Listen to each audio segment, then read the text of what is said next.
ဒီစားချတဲ့အပြင်တစ်ဖက်ကတော့ဆက်ရမှာပဲလေ ဟုတ်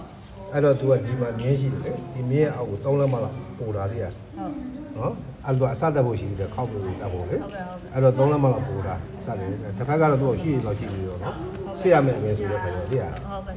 အဲ့တစ်ဖက်ကတော့အမအမိလိုက်ပေါ့နော်သူကအဲ့အမိယူရမယ့်နေရာမှာ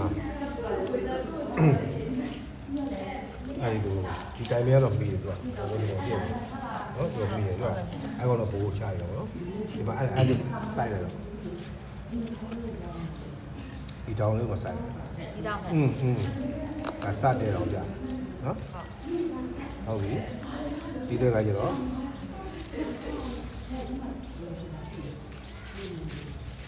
ဒါဆိုတော့ပြင်ပြကောင်းတယ်တော့ ဟောဒီလေကောင်းတယ်လေ ပြင်လေကောင်းတယ်လေ ဟုတ် အဲဒီကလည်းဒီကသုံးလက်မလောက်ပေါ့နော်ခြံလာလိုက်ပြီးပြီးတော့စိုက်ရ ဘယ်နဲ့သုံးလဲမလောက်ချန်တာ ဒီဘက်ကတော့အမှန်ယူထားတယ်အမီယူထားတယ်ကွာ ဟုတ်ကဲ့ဒီဘက်ကအမှန်ယူထားပြီးတော့ဒီဘက်က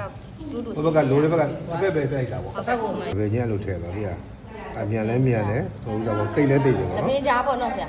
အေးလေတပင်းရောက်တပင်းကောက်ပဲလေ ဟုတ်ဟုတ်ဒီမင်းကြားတပင်းက ဟိုထဲပုံတော်ပြတာ ဟုတ် တချို့ကျတော့ခုနကဘာဒီထရန်ရဲ့သူဒီလိုလေးအကုန်လုံးကောက်လိုက်တယ် ဟုတ်ပြီ sorry ကောက်ပြီးတော့မှဒီအပင်သွားထည့်ရင်ဒီကမကတ်တော့ဘူးပြောချင်တာ ငါကအောင်ဆရာ ကျမကတ်တော့ကြိုက် ဟုတ်တ တယ် ယ်ဆရာဟုတ် သူထရန်ရက်တာကတော့